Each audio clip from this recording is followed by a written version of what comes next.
సరే ఎంఎంఎంఎస్లో ఇటువంటి బిట్స్ మనకు కనిపిస్తూ ఉంటాయి. సార్ దీని ఆన్సర్ చేతో చాలా సింపుల్గా చెప్పొచ్చు. ప్రాబ్లం ఉంటే చూడండి. 1057 హోల్ స్క్వేర్ అంటే 1057 ఇంటూ 1057తో మల్టిప్లై చేస్తే వస్తుంది. అయితే అందులో ఏమడుగుతున్నాడు? ఎండ్స్. ఎండ్ అంటే చివర బిట్ డిజిట్ అడుగుతున్నాడు. నేను గుణిస్తే చివర ఏమొస్తుందంటే సింపుల్గా చేయొచ్చు. చివర ఏముంది ఇక్కడ? 7 స్క్వేర్ చేయండి. 49 కదా. చివర 7 స్క్వేర్ అంటే 48 అంటే చివర ఏముంది? 9 అంటే ఎక్కడ ఉంది? C right answer. ఆ విధంగా చేయొచ్చు. చూడండి దీనికి కూడా లాస్ట్ డిజిట్ తీసుకుని స్క్వేర్ చేస్తే ఇందులో ఎక్కడ ఉంటుంది? 6 స్క్వేర్ 36.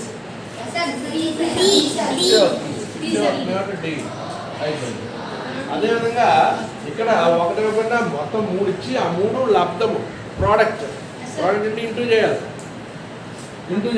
చివర ఏమొస్తుంది? 1 ఇంటూ 1 అంటే 1 వస్తుంది. 4 వస్తుంది. 1 4 జార్ మల్టిప్లై చేయండి. 2 1 4 జార్ పక్కన వచ్చి దీని స్క్వేర్ చేయండి.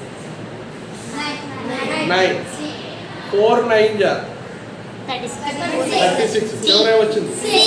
6 అంటే ఆన్సర్ వచ్చి ఈ విధంగా మనం చాలా సింపుల్గా చేయొచ్చు.